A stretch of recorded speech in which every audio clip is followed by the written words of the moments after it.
Hello, everybody. Welcome to Philosophy Slam! The podcast! With Mark Vernon! Hello, Mark. Hi there, Robert. Rowland Smith! I guess I should say. Yeah, exactly. Here we are on our podcast, which we record for people to watch us who can't get to see us live, because we also do live events. I think we have a regular gig with various Soho houses, festivals like Wilderness and the Idler Festival. And Mark actually is very connected with the Idler Festival. You run retreats for them, don't you, Mark? You do philosophy walks and events, and I think you write for their magazine occasionally too. So you're pretty involved with the Idler, and I think we consider the Idler a friend of Philosophy Slam, don't we? Yeah, most certainly. I mean, the Idler, which we love ideas, but we love thinking about how they matter in life and how they contribute not just to our intellectual lives, but to our merriment as well. It's a very Idlerish kind of word. So I like to think that Philosophy Slam and the Idler are very adjacent to one another. Adjacent. That's a word of de nos jours, isn't it? Adjacent. Yeah, exactly. So today we are going to slam a bit more, you and I. Mark, let us slam you and I. Using our trusty online random word generator, which I consulted just seconds before we started recording. So that stops us from cheating. And the two words which we got were relieve and carpet. Not apparently connected, but usually it seems over time we find all sorts of strange connections between the two. And I'm happy to have a stab first go, unless you've got something you want to get us going with, Mark. Yeah, I do, yeah. Well, okay. I thought instantly there was a connection between these words, because I was in my local village pantomime at Christmas, and I thought about, and carpets came up in that because of the magic carpet. So there was a magic carpet in the story of Aladdin, which I was the baddie in, typecast. And I think there's a connection between magic and magic carpets and relieving and relief. Because in a way, a carpet, when it's magic, particularly forms two kinds of relief. It relieves us in two ways. First of all, you can lie down on the carpet. And I think the origin of, well, I don't know the origin. I may be making this up, but I imagine it's something to do with Bedouin culture and tapestries that line the floor. We also have a kind of Japanese tradition, but something I think to do with making a floor less hard and more decorated. So it provides a touch of luxury in some way, and is therefore associated with relief in some way, or relaxation, lying down, maybe an aesthetic relieving of the burden.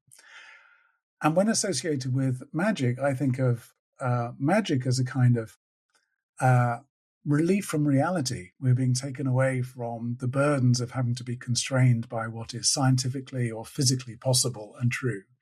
So it relieves us. I know this is very tenuous, by the way, Mark. I can see the look of half approval, half disapproval on your face. But in a way, we are being relieved of the strictures of normal physics, everyday common sense. So immediately I went to a few things there about carpets, tapestry, Bedouin tents, luxury, lying down, relief in that sense, but also the magic carpet and being relieved of the boxed inness of everyday reality. So there's a couple of thoughts, and I'll let you react to that, and then see if I can come up with something else. Well, I did actually recently myself read what was purportedly an authoritative account of the notion of the magic carpet. And it is because, certainly, I think in like the Islamic traditions, a carpet that was woven with sacred geometry that might even represent the whole of the cosmos. and certainly different facets of cosmic vitality, mortal life, immortal life, various kinds of beings and creatures. And because in the Islamic tradition, on the whole, creatures, let alone humans, aren't represented realistically, you get geometric designs, which the arabesque and so on, which is so well known for. And so the idea was that when you stepped onto a carpet, you literally stepped across the cosmos. It's an idea not a million miles away from this therapy practice, which you are very involved with. I've been as well, constellations, and the idea that spatially you can represent different facets of life that either you're cutting through diachronically across time or even across space.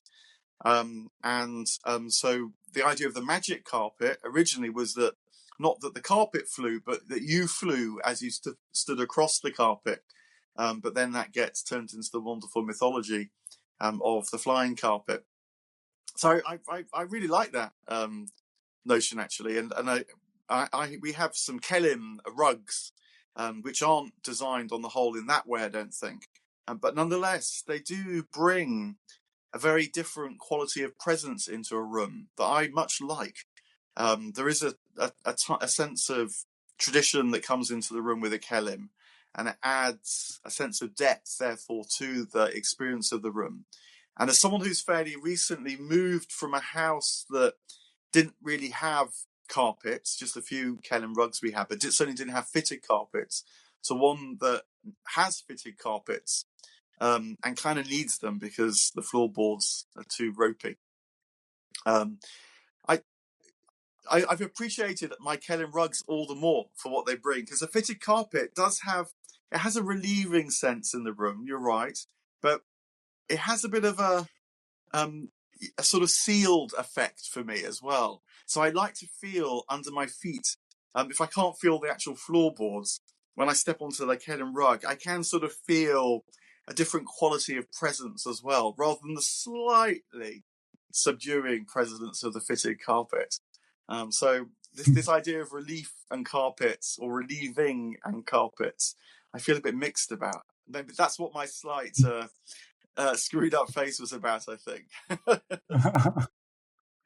Actually, as you were talking, I thought of an absolutely direct connection between relief and carpet, as presented in a film by the Coen brothers, an early film called The Big Lebowski. I don't know if you ever saw that film, Mark. But it features a carpet which ties the room together, to use the phrase of Jeff Bridges, who's one of the main characters. So he lives in this, from my memory, rather low-rent neighborhood in, I guess, LA or somewhere like that. And he's mistaken for somebody else, and his house is broken into. And the person who breaks into the room to burgle it or ransack it or whatever, among other things, relieves himself on the carpet. He pees on this man's carpet. And it's supposed to be, whatever, a calling card or a sign of dissing the other man, the mistaken identity, the Big Lebowski. But literally the carpet there is something that the man relieves himself on. So relieve and carpet come together without any tenuous connection of a philosophical nature by me or you, Mark, in the film The Big Lebowski by the Coen brothers. So I had to mention that since it came to me, and I got very excited when I remembered it. Well, but just coming back to what you say about the depictions on carpets of heaven, I remember going to an exhibition called Garden and Cosmos. Maybe it was around 2010, something like that. I think maybe at the V&A or the British Museum, one of the big London museums. And I remember the connection being made there, actually, between the three things. There's heaven, there's the garden on earth, and then there's the carpet. So the carpet represents a garden, and the garden represents heaven. So this is why you have in, I guess, Islamic in particular, carpets, representations of flowers, symmetrically ordered flowers. I think the idea is you've got to break the symmetry at some point, otherwise it would be hubristic, right? You can't have a perfectly symmetrical design in a rug, because to do that would be to, something divine, and as a human you shouldn't be trying to emulate that, because it would be, hubristic or arrogant or too too egoic or proud to do so. So I think there is quite a direct connection there. It's cosmos, as you say, then so garden in heaven, I suppose, garden on earth, and then representation in a carpet. And then, of course, the question then is, I suppose, is the carpet for the floor or the wall? Because I remember also going along, I used to go to the V&A quite a lot, and quite a lot of the carpets were actually hung on the wall and were designed to be hung on the wall. So the distinction between carpet and tapestry, and of course the word tapestry comes from the word for carpet, tapis, is a blurred one. Is it for the wall or is it for the floor? But yeah, so that's interesting. There is something cosmic or cosmological about the carpet. So I might pivot to think a little bit more about relieve, because it makes me wonder whether it's one of those words that has expanded in its meaning or range of application in the modern world. So you talk about relieving yourself. I wouldn't be surprised, and I am guessing this, whether relieve was actually a military term originally, as in, the kind of relieving the sentry on duty. And Yeah. it's one of these words, particularly in the Georgian period, this tended to happen, where actually quite often military words got expanded. So another word that was a military word was array. An array used to mean just how you arrayed your soldiers on the battlefield. But then, An array, not a array. An ARRAY. yeah, an array, yeah. But then arraying things, in the Georgian mind, particularly with the development of a love of sort of order, becomes, an array of flowers in a garden, even, and you might just about say, I suppose. So it gets a diversified. Another word that changed about the same time is privilege. So privilege used to be this rather narrow notion of someone who had their own law, coming from a medieval Latin word.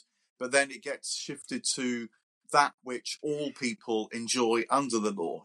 So voting rights, for example, or habeas corpus are regarded as privileges we all have. And so similarly, I bet that relieve used to be quite a narrow military term, but with a move of spirit to both diversifying throughout society, that a number of these words tended to do, but then also switching to having a more interior meaning as well. That tended to happen in this period. So, finding relief or relieving yourself, or, needing relief, you might say, rather than the relieving officer. I bet that's the case, that the reason why we can use it in such a wide range of contexts now, is that tendency. It's part of the whole individualizing shift in society that you get in the middle modern period and then into our own. That things which previously would have been felt to belong to the collective start to get interiorized and thought to belong to the individual more. You get it still in a bit like with crowds, the idea that the mood of the crowd. Emotion, I think, originally meant the mood of a whole group of people rather than the mood of one individual person. So it's a very fascinating little shift, and I do wonder whether relieve is caught up in that. Well, that notion of relief in a military sense, is it Hamlet or is it Macbeth, where there's a changing of the guard early on? I think it's Hamlet on the battlements. And one of the guards says to the other, when they change over the shift, he says, "For this relief, much thanks." So I think that bears out what you're saying there. And of course, we have relief in Shakespeare famously because of comic relief, also in Macbeth. And so Macbeth, famously dour, dark, brooding, gloomy Gothic play. But it features this scene of the knocking on the door, which is supposed to be hilarious. I mean, I think to a modern viewer, it's not necessarily that funny, although I'm sure actors try and make it funny. But the idea is, tragedy needs to be relieved in some way because too much of it is too much. But that would be, quite almost a contravention of Aristotle's notion of how theatre should work in the poetic, in Aristotle in the Poetics more or less sets out the rules of tragedy. He never says tragedy needs funny bits in the middle of it to relieve it in any way. Sort of almost the opposite. I mean, he sees it as a very serious endeavor, as you know, with a social cathartic function. But one of the things that separates Shakespeare from the tragic tradition that he inherits, the Aristotelian Greek tradition, is precisely that he relieves it. It relieves it of its gravity at different points. Even in Hamlet, there are terrible, sort of bawdy, cruel jokes, particularly Hamlet makes in relation to Ophelia, but there are sort of punning, ironic jokes throughout, particularly Hamlet, who's so self-conscious and wordy and so on. So it's quite interesting that relief can happen at the level of genre there as well. And it reminds me, actually, in Hamlet, is it Polonius who hides behind the arras, which is an interesting word because it suggests array.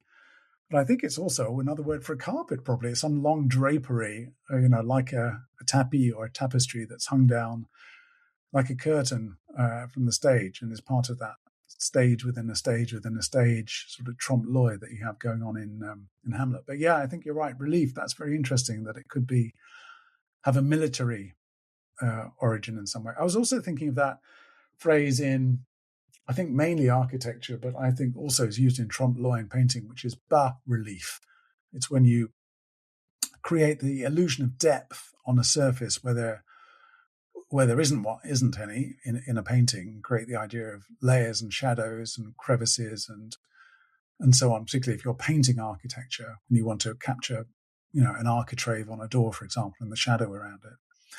But I think bas relief can also apply literally to architecture. I'm slightly on tentative ground here, I think, but I think that's the idea. You're giving depth and texture to a building in reality as well as painted when you create this bas relief, which basically means just depth of field, I suppose. I love the reference to the history of comedy and tragedy. I love the Divine Comedy, Dante's Divine Comedy, and that's the older sense, and he called it originally just the Commedia, with the old sense, which goes back to Plato, who in the Symposium has Socrates ask the question, can there be a story that's both a tragedy and a comedy? And the idea is that you can have tragedy, but it is held within a wider frame that's comedy in the old sense, not so much relief, but a framing where the good still wills out in the end. There's the good still out by the end. So terrible things can happen, but there's still a sort of faith in the good that survives any onslaught of what's bad or dark. And I think this was the way that you get the notion of the deus ex machina in a lot of Greek tragedy, which seems a bit artificial to us now, but of course in an enchanted society needn't be. But I think I'm right in saying that even Shakespeare toys with this in his later work, which I think is sometimes called romances, and the way that word romance can get used in really quite diverse ways, but meaning, say, in The Winter's Tale or even in King Lear, that something quite magical happens, but that restores a sense of good possibility, at least, despite in King Lear it's well known, but even in The Winter's Tale it's awful what happens, this sort of succession of misunderstandings that lead to death across generations, and yet there's the statue that comes back to life, and so there's a sense of, but I think Shakespeare calls that a romance, or it gets called a romance, at least. This is more your territory, Robert. Yeah.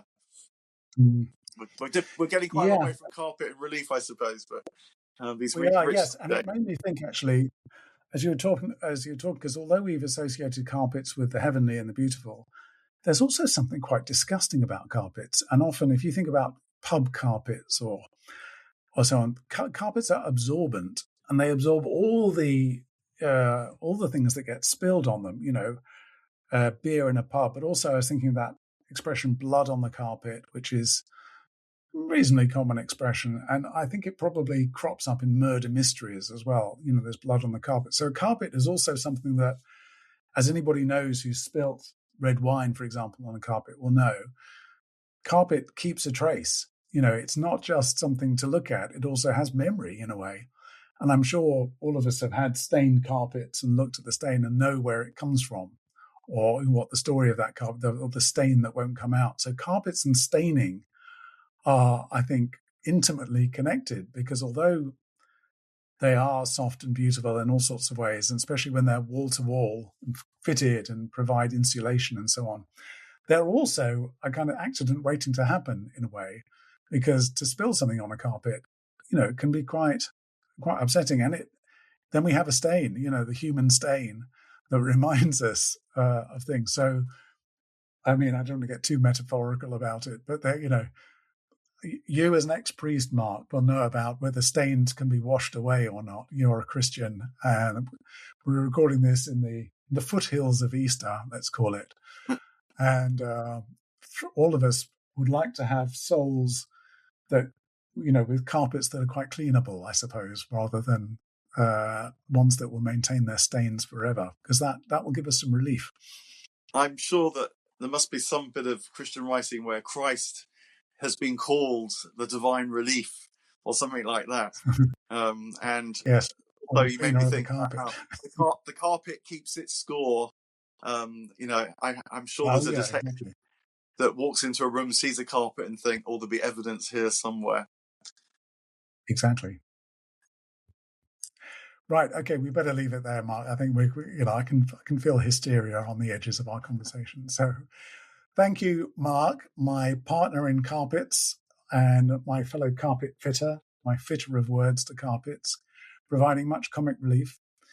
Thank you to everybody who's listening to our podcast. Please be good digital citizens. Do all those things we love. Follow up, like, subscribe, promote, engage. Contact us, email us, buy Mark's amazing books on Dante, buy mine. Come along to our events and tell your friends about it. Thank you very much indeed. Thank you, Mark. Thank you, Robert.